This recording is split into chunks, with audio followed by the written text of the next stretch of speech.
Hey everyone, this is Pete, and welcome back to the 400 Mini show, where we've been exploring a combination of the built-in games on the 400 Mini and onwards into a library of Atari 8-bit games you might want to explore for yourself on the system, or indeed using emulators or real hardware, as is your want.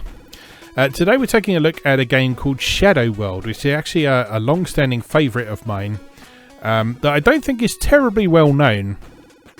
But it's one that I've always had a lot of time for. It was by a guy called Mike Potter, who put out a bunch of different games for Atari 8-bit. His other games including Protector and Nautilus are his most well-known ones, I think. But Shadow World was, I think, the last one he made for the system.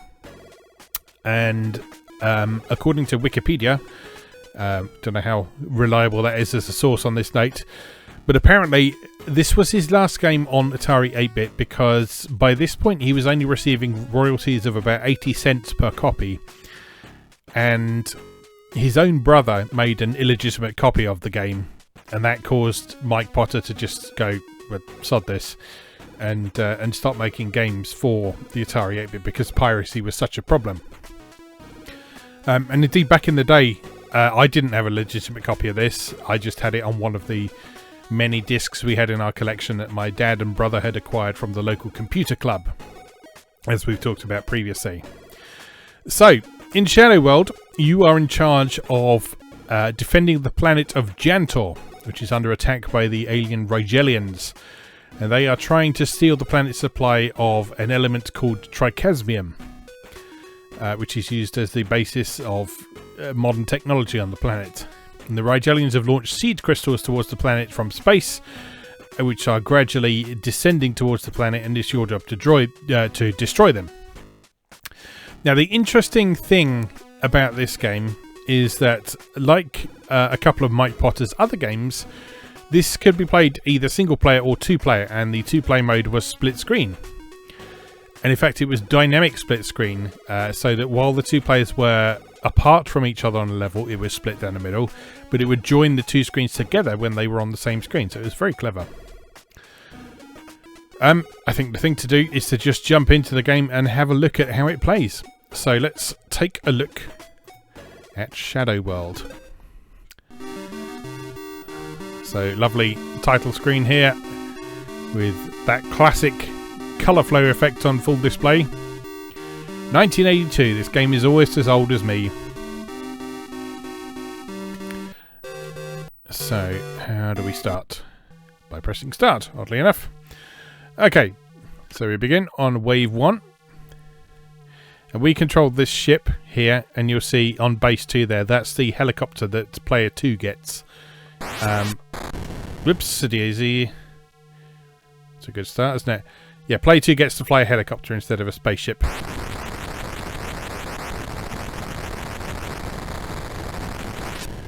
Now, when I was a kid, I used to actually deliberately start a two-player game in this so I could fly the helicopter.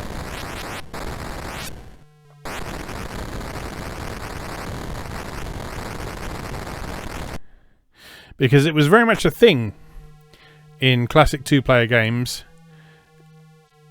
where two players had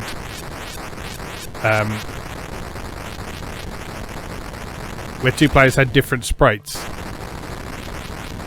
If a player is to want to play as the other one. So in the case of arcade games,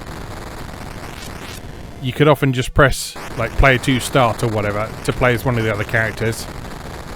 But on home computer games, it often wasn't that simple. Okay. That pod is descending. If they land, they become what's called colonizers. And you have to get rid of them in a different way,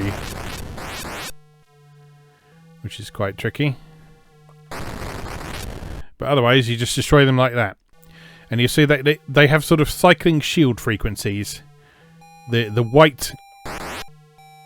Oh, you hear that descending tone there? That means one of the pods is coming down. There it is. Another one coming down there. Let's get rid of that one.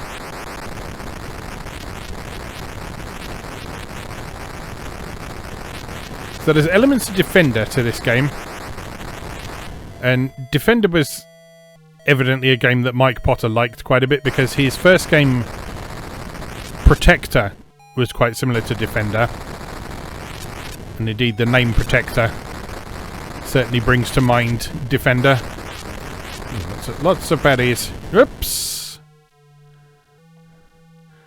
Lots of baddies.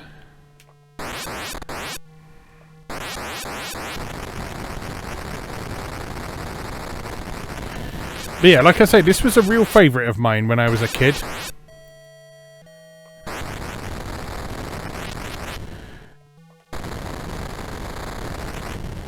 Because of a combination of things, really. I enjoyed the action of the game. I like the atmosphere as well. I really like the atmosphere created by that background noise. Whoops. And that sound is one of those noises I very much associate. Oh god! One of those noises I very much associate with the Atari 8-bit and with good memories.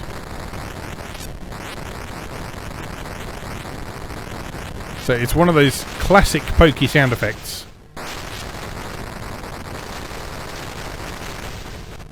that I can just hear, and it just reminds me of good times. Not necessarily specifically this game, because there are a number of other games that made use of that particular sound effect. Oh dear. Right, you see the amount of nonsense that is going on over there. That's because we've got a colonizer. So to get rid of that, if I remember correctly, we need to grab this brown thing. Oops. Oh, we can just die. That's good too.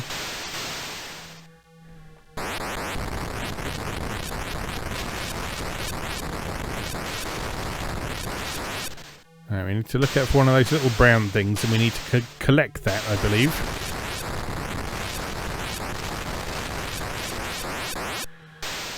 And then I think you basically fly into the structure. But I don't see...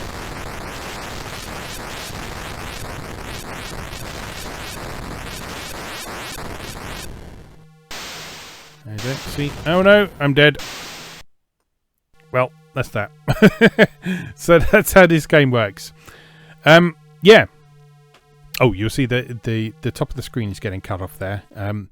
That's because of the 400 Mini's cropping. So I'm just going to show you how to fix that. If we go into Shadow World on our USB stick and go to Menu, and if we just take the vertical offset, I think we want to take it down a bit like that. So if we take it to, let's say 18 and try that. A little bit more. Yeah, one criticism that I and a lot of other people have of the 400 Mini at launch is that it doesn't allow the full Atari screen height. The cropping settings just don't go quite far enough. It's fine for a lot of games, but because some games use the overscan border more than others, you might have to tweak the cropping settings a bit, or manually adjust them on the USB stick.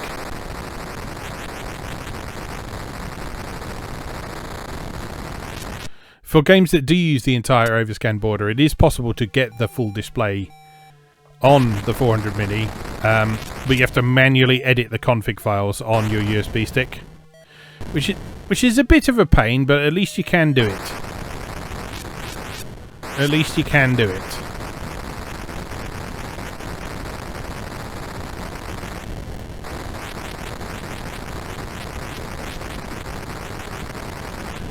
And in the meantime, you just want to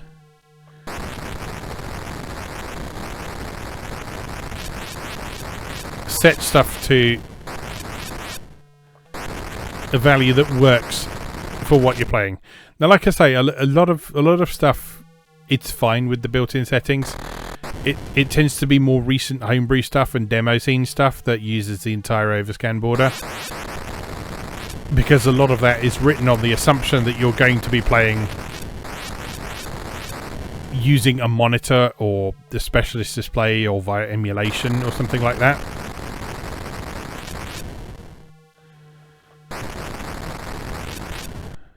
But back in the day, a lot of stuff was written within the constraints of the overscan board. Oh no!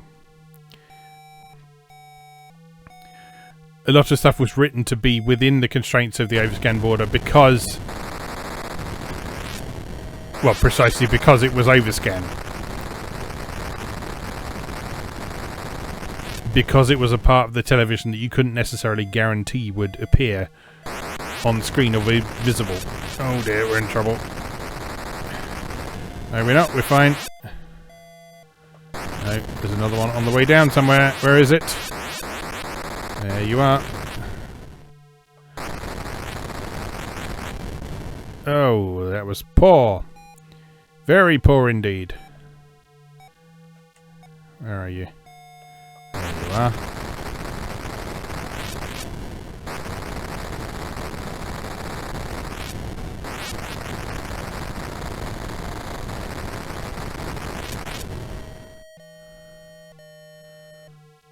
Oh no!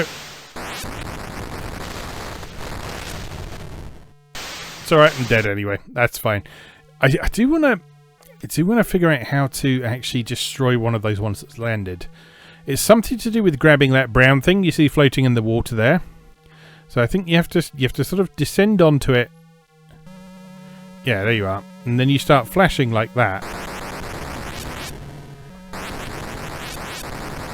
And then while you're in that state, I think you can sort of fly into them.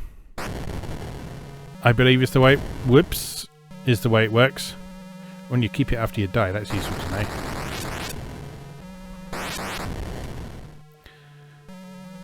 Just need to stop flying into things.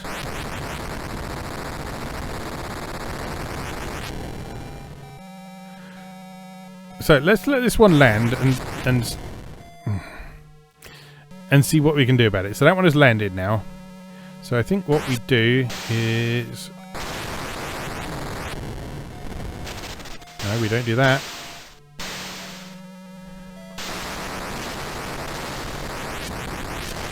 That's it. And then you sort of hover over the entrance like that and that destroys it.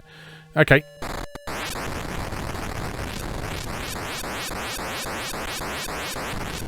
No, no. Death. This is a tricky game, as you can see. It's tricky and it's fast-paced. And in fact, I believe there were some comments made on that in reviews. Yeah, the quotes from Antic Magazine who reviewed it was, "After playing this game, you may never complain about rush hour traffic ever again." It might not look super... it might not look super fast. But there's a lot going on at once. There are a lot of things moving around on screen at any one time in this. When you consider this was a game from 1982, that's actually very impressive.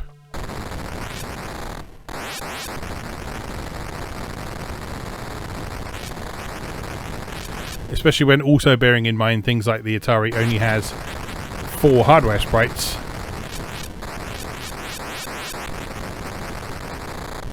Or technically 4 sort of practically sized hardware sprites and then 4 more sprites that were intended to be used for things like missiles.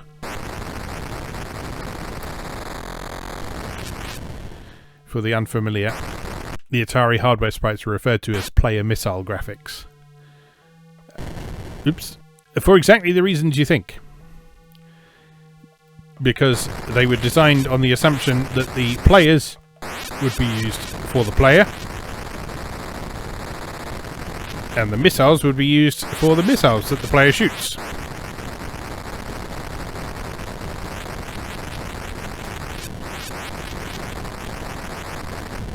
You've got to remember, the Atari 8-bit is late 70s tech. The Atari 8-bit is late 70s tech. And that means a lot of it was designed on late 70s assumptions about computing and video game design.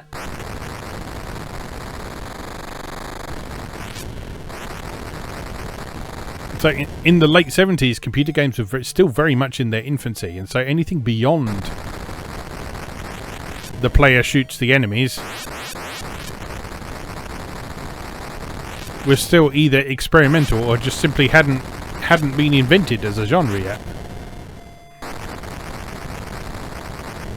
Whoops. Oh dear. Oh dear.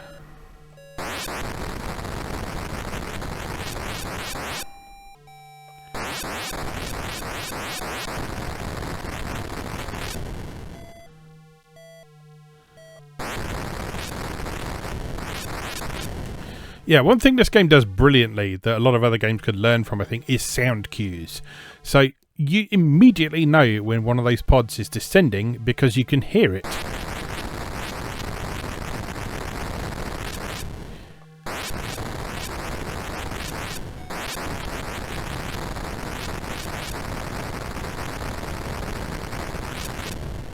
And because the Atari's got 4 sound channels, you can hear that happening even when other stuff is going on at the same time.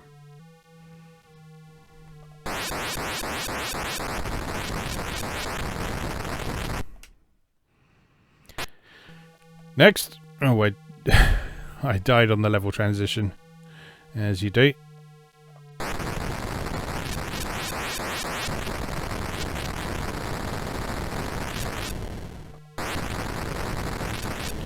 But yeah, I was very fond of this as a kid for numerous reasons. I think probably the main one being that it was a game where you were in control of the movement and scrolling.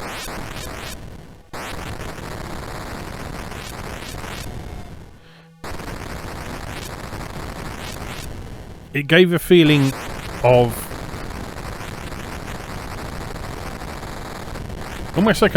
almost like being able to explore a world.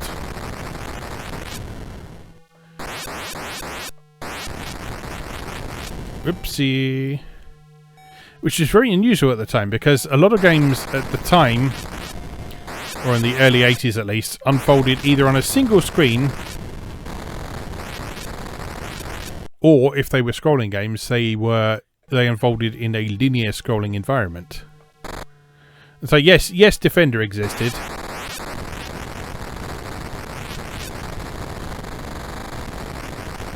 And in fact, there's a very good port of Defender for Atari 8-bit.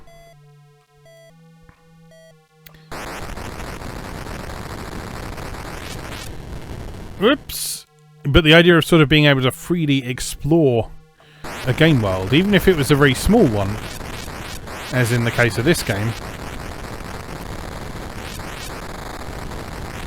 was unusual and worthy of note at the time. Who's you? Stop that.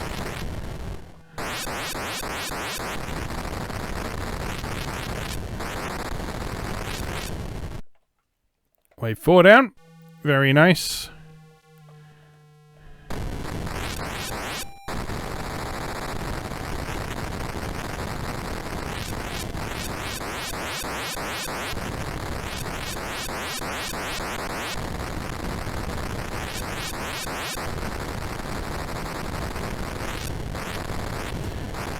One thing worth noting with this game, if you want to play it for yourself, is that because it was quite an early game,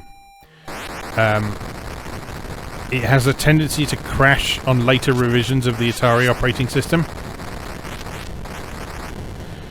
So if you're playing on real hardware, you'll want to either run the game with the translator disc, which installs an old version of the Atari operating system into memory, or I believe there's a version on Atari Age, I think.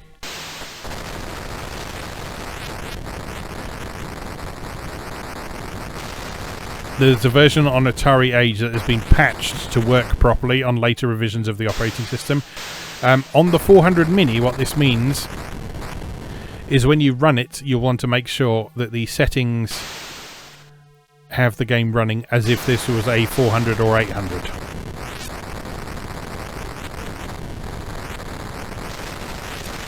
Otherwise you'll be playing for a bit and then it will crash.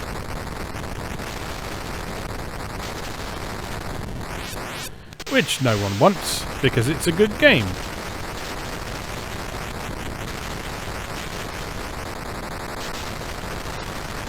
And you don't want a good play session to be spoiled by horrible crashing, do you? No, of course you don't. Oh, I'm dead again. I'm dead again. Alright, let's have one more go. One more go. And I'll try not to do any stupid crashes into things.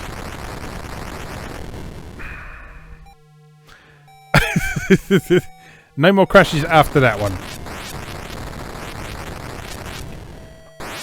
Who is descending? You are descending. Cease.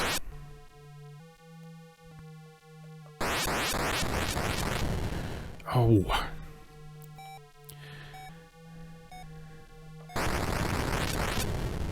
I don't know how well it comes across in the video, but the controls in this are quite sensitive, which is why I keep crashing into things.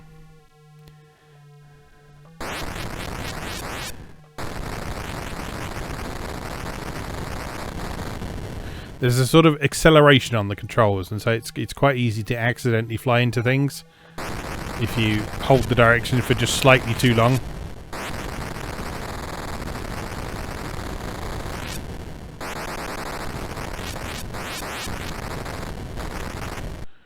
Also, you can play a little bit more strategically than I'm doing and try and stay away from the things that are flying around and shooting. Which, hopefully, you've noticed are being generated by the pods. So, the fewer pods you have... Oops! The fewer pods you have on a level, the fewer enemies will be generated.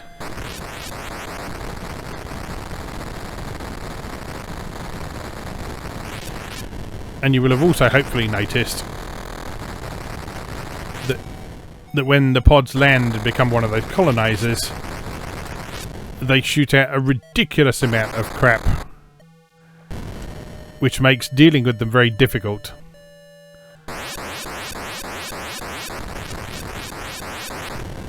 Because it's hard to even get near them. You see, they start spewing out all that crap straight away.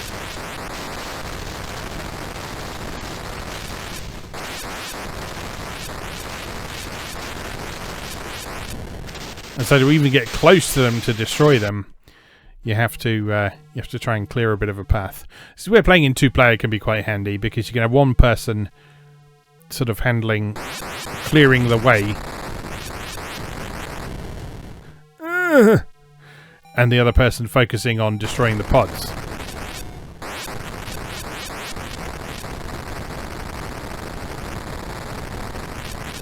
Or you can both focus on different parts of a level, or there's all sorts of things you can do in the two-player mode. It's actually very good in two-player co-op.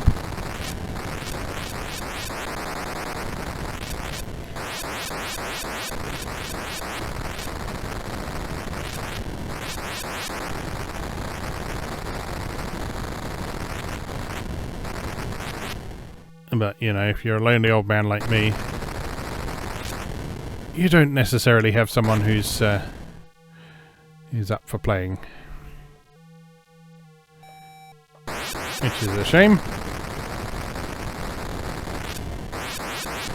Oh no! Oh no. If I remember... Aha!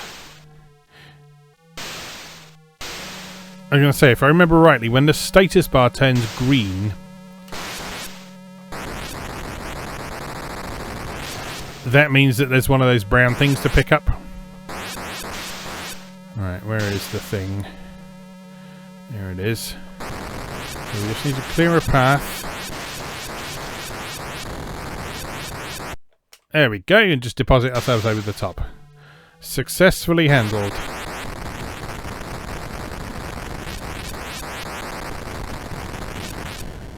So it's tricky, but not impossible.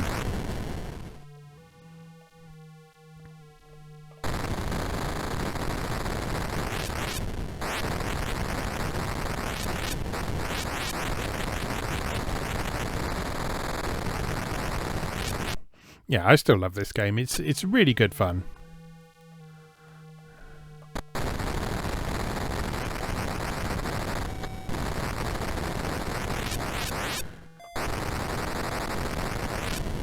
It's not one I see brought up all that often when people are sort of waxing fondly about Synapse Software's back catalogue.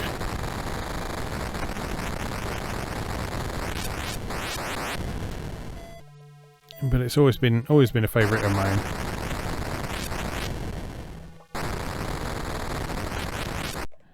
Anytime I sit down for a bit of a Atari 8-bit gaming session, Shadow World is normally one of the games I play.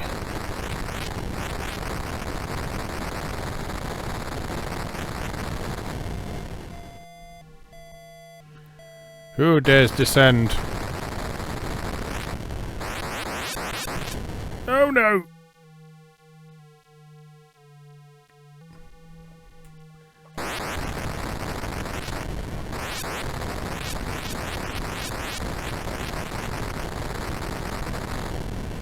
Oh, it's going terribly.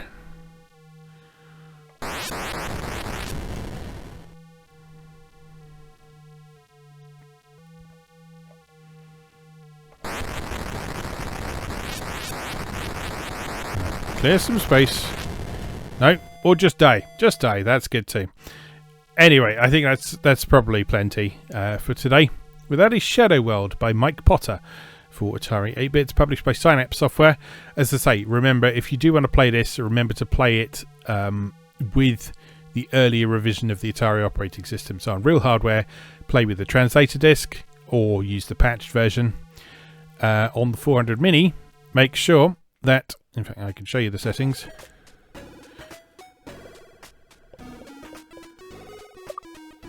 Make sure that you're set to either 400 or 800 for Atari model and you'll be fine. And as I say, if you use those cropping settings I've got there, 336x212 for width and height, vertical offset 14, and it shouldn't cut the screen off as well. So yeah, great. That's... Like I say, one of my favourite Atari 8-bit games. I've always been very fond of it. And so I encourage you to give it a go if you've not tried it for yourself before. It is a great Atari 8-bit game. Great example of the sort of quality of software that Synapse Software did in the early 80s. And a fine game from Mike Potter. I actually didn't realise that Mike Potter was also responsible for Nautilus and Protector as well, which are also both very good games. So maybe we'll have a look at those in the coming weeks as well. But yes, Shadow World was today's topic. So for now, it just remains for me to say, as always, thank you very much for watching, and I'll see you again next time.